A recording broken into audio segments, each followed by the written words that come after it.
Welcome to Incredible Lab channel. Today I'll show you how to check RAM or memory in your Android phone. So at first open up your settings app. Now from here scroll down and then go to device care.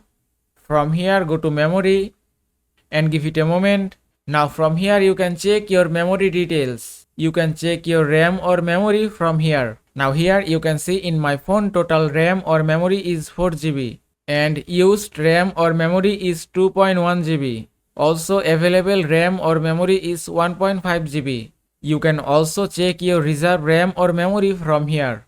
You can see in my phone reserve RAM or memory is almost 400 MB. You can also clean your RAM or memory from here. If you tap on clean now option, and you can see that will start cleaning your RAM or memory, and the cleaning is complete. And that is how you can check RAM or memory in your Android phone. I hope this video was helpful. If it was, please give it a thumbs up and don't forget to subscribe.